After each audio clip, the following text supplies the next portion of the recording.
नमस्कार दोस्तों, मैं आज आपको कुछ आरईसी के एमसीक्यू क्वेश्चन बताऊंगा। तो आप ध्यान से देखो। चित्र में किस मापक यंत्र को दर्शाया गया है? Centigrade thermometer. नेक्स्ट क्वेश्चन अपना है, निम्न में से कौन सा वेग मापन यंत्र है? एनीमोमीटर। एनीमोमीटर वेग मापन यंत्र है, अपना हवा का वेग मापने के लिए प्रयोग किया जाता है।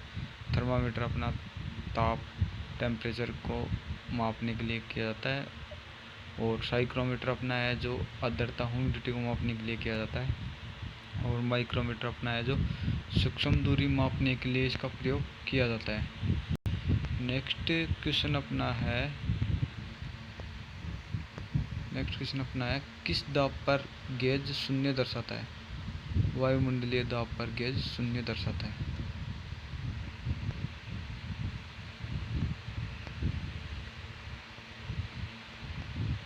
नेक्स्ट क्वेश्चन अपना है 286 लीटर के रेफ्रिजरेटर में एक दिन में पावर की खपत होती है 150 किलोवाट। जो अपना 286 लीटर का फ्रिज होता है उसमें एक दिन की पावर की खपत कितनी होती है? 150 किलोवाट।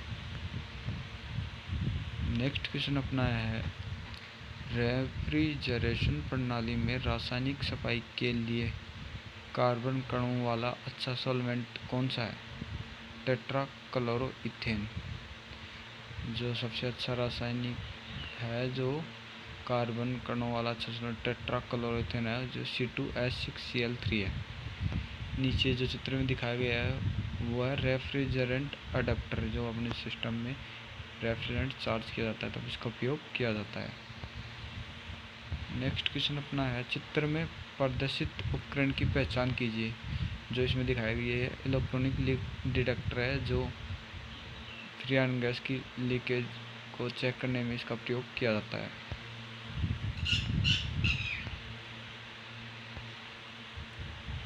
नेक्स्ट क्वेश्चन दे रखा है कि चित्र में किस रेफ्रिजरेशन प्रणाली को दर्शाया गया है? इसमें सूक्ष्म बर्फ रेफ्रिजरेशन प्रणाली को दर्शाया गया है। नेक्स्ट क्वेश्चन अपना है, लिक्विड रेफ्रिजरेंट के प्रवाह में बाधा उत्पन्न करता है। जो अपना रेफ्रिजरेशन सिस्टम है इसमें रेफ्रिजरेंट का जो फ्लो है उसे क्या कम करता है? जो अपना एक्सपेंशन वाल है वो रेफ्रिजरेंट को फ्लो को कम करता है। घरेलू रेफ्रिजरेशन सिस्टम में कैपिलरी 2 प्रयोग की जाती है और बड़े सिस्टम में एक्सपेंशन वाल में उपयोग किया जाता है। यह लिक्विड लाइन ये ऑपरेटर और लिक्विड लाइन के मध्य लगाया जाता है। रेफ्रिजरेशन किस प्रकृति की विधि है? नियमन, कूलिंग, तापांतरण, इन सभी विधियों की है। नियमन, कूलिंग, तापांतरण ये सभी। रेफ्रिजरेशन प्रणाली संबंधी सिद्धांत की खोज कब हुई? 1924 में। जो रेफ्रिजरेशन प्रणाली संबंधी सिद्धांत की खोज 1924 में हुई। वेपर कंप्रेसर प्रणाली में कितने प्रक्रम होते हैं? 4। वेपर कंप्रेसर प्रणाली में 4 प्रक्रम। कंप्रेशन में होता है। और कंडेंसेशन ये कंडेंसर में होता है। एक्सपेंशन ये एक्सपेंशन वाल में होता है। वेपोराइजेशन ये इवेपोरेटर में होता है। एक वेपर एब्जॉर्प्शन प्रणाली में कंप्रेसर के स्थान पर यहाँ एब्जॉर्बर जनरेटर का प्रयोग किया जाता है। तो इसमें जनरेटर वगैरह प्रयोग किया जाता है, उसमें ऊर्जा आ रही है। नेक्स्ट क्वेश्चन अपना है, वेपर एब्जॉर्प्शन प्रणाली की सिद्धांत होता है। इसमें अमोनिया और पानी आसानी से विलय हो जाते हैं। वेपर एब्जॉर्प्शन प्रणाली का सिद्धांत है कि अमोनिया और पानी आसानी से विलय हो जाते हैं। तो रेफ्रिजरेंट इसमें अमोनिया होता है और अवशोषक जल होता है। वाष्प एब्जॉर्प्शन प्रणाली का उपयोग होता है ऊष्मा ऊर्जा। जो अपनी वाष्प अवशोषण रेफ्रिजरेशन प्रणाली का आविष्कार फ्रेंच वैज्ञानिक फेर्डिनेंड कैरे ने 1857 में किया था। इनमें से किस रेफ्रिजरेशन उपयोगी नहीं है? इनमें से किस में रेफ्रिजरेशन सिस्टम उपयोगी नहीं है? कुकिंग में। रेफ्रिजरेशन का एक टन होता है 50 किलो कैलोरी प्रति मिनट। एक टन बराबर होता है 200 बीटीयू प्रति मिनट भी होता है। एक टन बराबर 210 किलो जूल मिनट भी होता है। एक टन बराबर 50 किलो कैलोरी मिनट भी होता है। एक टन बराबर 3.5 किलो वाट बराबर 3.5 किलो जूल सेकंड भी होता है। को कम करने के लिए एक रेफ्रिजरेशन प्रणाली की उच्च लिक्विड लाइन को इंसुलेट किया जाता है। ऊष्मा के लाभ को कम करने के लिए लिक्विड लाइन को इंसुलेट किया जाता है। लिक्विड लाइन यह कॉपर की बनी ट्यूब होती है जो एक्सपेंशन वाल और रिसीवर के मध्य लगी होती है। कॉपर से बनी हुई ट्यूब है जो एक्सपेंशन वाल और रिसीवर के मध्य लगी होती है। रिसीवर में रेफरेंस द्रव्य इसी लाइन से होकर एक्सपेंशन वाल में जाता है। ये DMRC में आया हुआ क्वेश्चन है। नेक्स्ट क्वेश्चन अपना है, ये भी DMRC में 2017 का आया हुआ क्वेश्चन है। कॉपर ट्यूबिंग की कॉइल जिसमें ठंडे रेफ्रिजरेंट का प्रवाह होता है उसको क्या कहते हैं? जिसमें ठंडे रेफ्रिजरेंट का प्रवाह होता है इवापोरेटर। कॉपर ट्यूबिंग की कॉइल जिसमें ठंडे रेफ्रिजरेंट का प्रवाह होता है को कहते हैं इवापोरेटर। मैकेनिकल रेफ्रिजरेशन प्रणाली का कौन सा अवयव उसका हृदय माना जाता है? कंप्रेसर। जो अपना कंप्रेसर है जो सिस्टम का हृदय माना जाता है। ये नीचे चित्र में दिखाएगा, साइकिल में देखो एक्स बार पर क्या है, एक्स बार पर इवापोरेटर है और ये गोल गोल दिख रहा है जो ये मैं आपको दिखाता हूँ। ये कंडेंसर है, वो ये कंप्रेसर है, ये कंडेंसर है, ये लिक्विड रिसीवर है, ये अपना इसमें एक्सपेंशन वाला हो गया और ये इवापोरेटर हो गया। तो इसमें नेक्स्ट क्वेश्चन अपना है, कॉपर ट्यूबिंग की कॉइल जिसमें ठंडे रेफ्रिजरेंट का प्रवाह होता है जिस इवापोरेटर में। जो अपना रेफ्रिजरेंट है वो ठंडक कहाँ उत्पन्न करता है? इवापोरेटर में। मैकेनिकल रेफ्रिजरेशन प्रणाली का कौन सा अवयव उसका हृदय माना जाता है? कंप्रेसर। कंप्रेसर उसका हृदय माना जाता है। जो प्रमुख कार्य करता है वो कंप्रेसर ही करता है।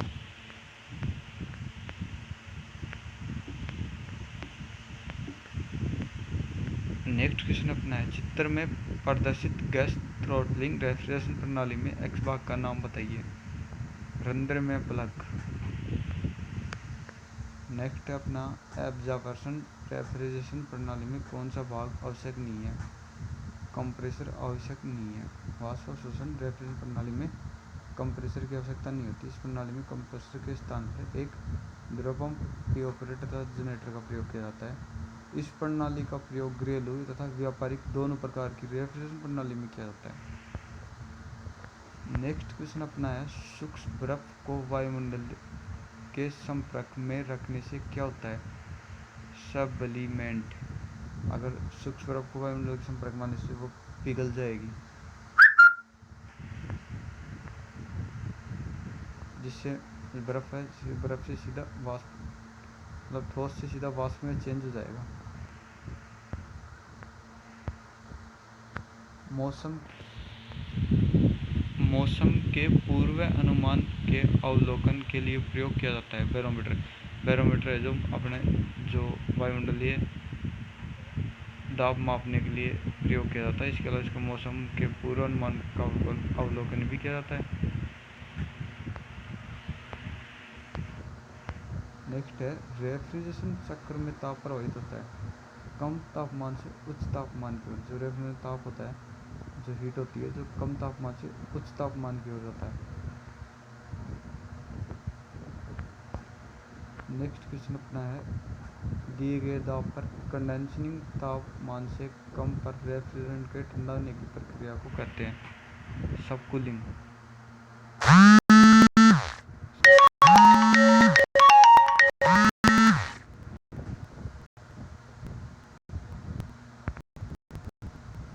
इसको सबकूलिंग कहते हैं। इवेपोरेटर में रेफ्रिजरेंट का कार्यकारी तापमान पानी के हिमांक बिंदु से अधिक होता है, 0 डिग्री। इनमें से किस रेफ्रिजरेशन प्रणाली में चलायमान भाग नहीं होता, मूविंग भाग? Thermo electrical. नेक्स्ट क्वेश्चन है, इनमें से कौन सी रेफ्रिजरेशन प्रणाली केवल कूलिंग का प्रभाव उत्पन्न करने के लिए प्रयुक्त की जाती है? बर्फ प्रशीतन रेफ्रिजरेशन प्रणाली केवल कूलिंग उत्पन्न करने के लिए ही प्रयोग की जाती है। एब्जॉर्प्शन रेफ्रिजरेशन प्रणाली में पानी का उपयोग किया जाता है एब्जॉर्बेंट कारक के रूप में।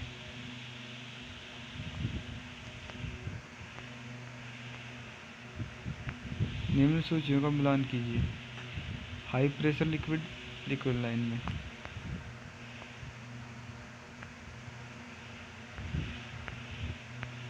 हाई प्रेशर लिक्विड लाइन में, हाई प्रेशर वाष्प डिस्चार्ज लाइन में, लो प्रेशर वाष्प सक्शन लाइन में। नेक्स्ट है, निम्न में से कौन सी प्रणाली अत्यधिक दक्ष है?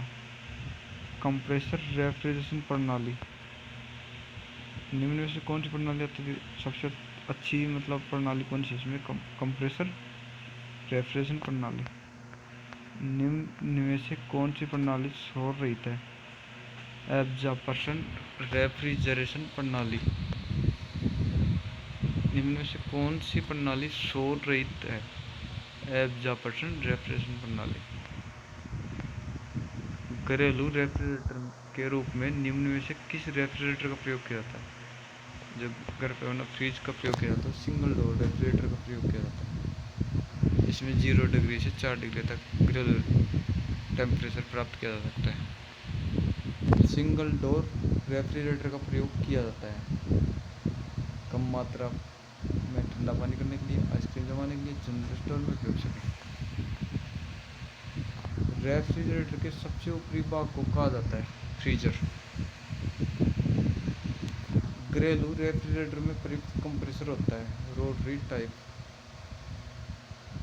घरेलू रेफ्रिजरेटर में फ्रीजर के नीचे लगी ट्रे है क्रिस्पर। जो अपना घरेलू रेफ्रिजरेटर में जो ट्रे लगी होती है उसको कहते हैं क्रिस्पर। नेक्स्ट अपना, रेफ्रिजरेटर में प्रयुक्त रेफ्रिजरेंट के दाब में आने वाली कमी निर्भर करती है कैपिलरी ट्यूब की लंबाई पर, कैपिलरी ट्यूब के व्यास पर, दोनों पर निर्भर करती है। रेफ्रिजरेटर में फ्रीजर के नीचे ट्रे कहलाती है। रेफ्रिजरेटर में जो फ्रीजर के नीचे ट्रे कहलाती है वो ड्रिप ट्रे कहलाती है। ताज़ा खाद्य पदार्थों को सुरक्षित रखने के लिए इनमें से कितना तापमान उपयोग होता है? 0 से -4 डिग्री। रेफ्रिजरेंट के सबसे अधिक ठंडे भाग को इनमें से क्या कहा जाता है? फ्रीजर। जो फ्रीजर होता है वो सबसे ठंडा भाग होता है। निम्न में से किस क्षमता के रेफ्रिजरेटर की सर्वाधिक प्रयुक्त किया जाता है? 65 से 390 लीटर के। निम्न में से स्टार्टिंग रिले का क्या कार्य है? मोटर को स्टार्ट करने में, स्टार्टिंग टॉर्क प्रदान करने में, स्टार्टिंग वाइंडिंग को असंतृप्त करने में। रेफ्रिजरेटर की क्षमता दर्शाई जाती है लीटर में। फ्रोजन फूड चेस्ट में ठंडक वाले स्थान पर इनमें से किस कारण से बर्फ जमती है? वायु की नमी कंडेंसिंग होने से। इनमें बर्फ की वायु की नमी कंडेंसिंग होने से। थर्मोस्टेट का थर्मल बल्ब फिट रहता है फ्रीजिंग कॉइल पर। जो थर्मोस्टेट होता है उसका थर्मल बल्ब कहाँ पर फिट होता है? फ्रीजिंग कॉइल पर। रिले का प्रयोग किया जाता है कंप्रेसर में। रेफ्रिजरेटर में कंप्रेसर लगे मोटर को स्टार्ट करने हेतु आवश्यक स्टार्टिंग टॉर्क प्रदान करने के लिए स्टार्टिंग रिले का प्रयोग किया जाता है। जब मोटर स्पीड पर रख लेती है मोटर की स्टार्टिंग वाइंडिंग को असंतुलित करने का कार्य करती है।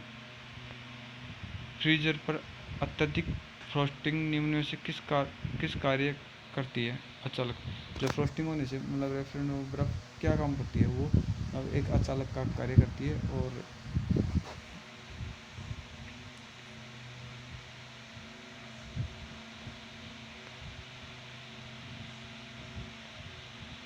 पीटीसी रिले लगी होती है सेरेमिक प्लेट में। जब अपनी पीटीसी रिले है जो सेरेमिक प्लेट में लगी होती है। एक्सपेंशन वाल्व का कार्य है उच्च तथा निम्न साइड प्रेशर बनाए रखना। एक्सपेंशन वाल्व का क्या कार्य है? उच्च और निम्न साइड प्रेशर बनाए रखना।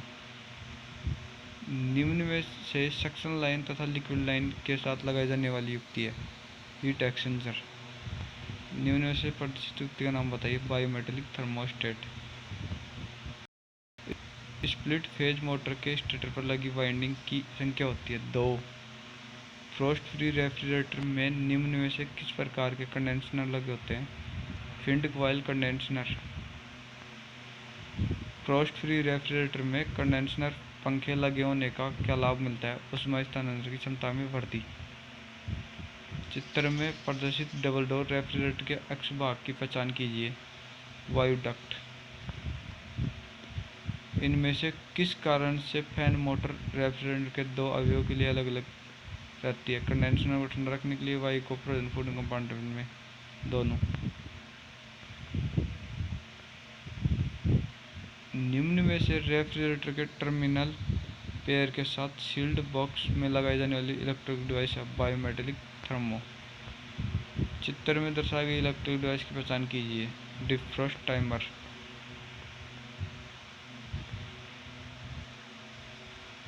निम्न में से कौन सी डिवाइस इवेपोरेटिंग कॉइल के साथ लगी होती है? Defrost heater. निम्न में से चित्र में प्रदर्शित युक्ति की पहचान कीजिए। PTC relay.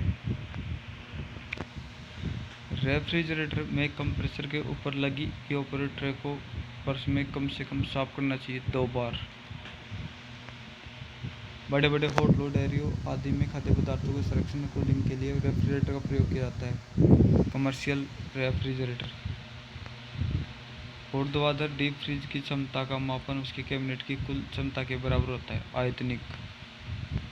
Walk in cooler की आयतनिक क्षमता होती है 4.5 मीटर क्यूब से 15.6 मीटर क्यूब। वाटर कूलर के कैबिनेट का तापक्रम होता है 40 डिग्री फ़ारेनहाइट से 45 degree Fahrenheit.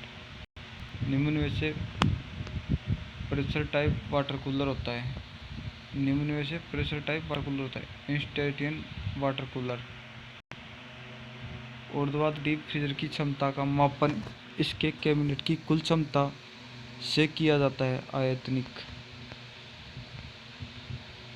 Water cooler cabinet का तापक्रम होता है 40 डिग्री फ़ारेनहाइट से 45 डिग्री फ़ारेनहाइट। रेफ्रिजरेटर से वायु निकालने की प्रथम विधि में कंप्रेसर के साथ लगा होता है।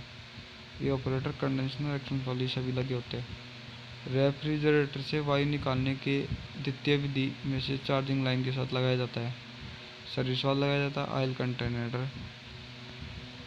रेफ्रिजरेटर के स्थिर तापमान को बनाए रखने के लिए मुश्किल इनमें से किसका कारण होता है? नमी और हवा। रेफ्रिजरेटर के स्थिर तापमान को बनाए रखने के लिए मुश्किल इनमें से किस कारण होती है? इनमें से कोई नहीं।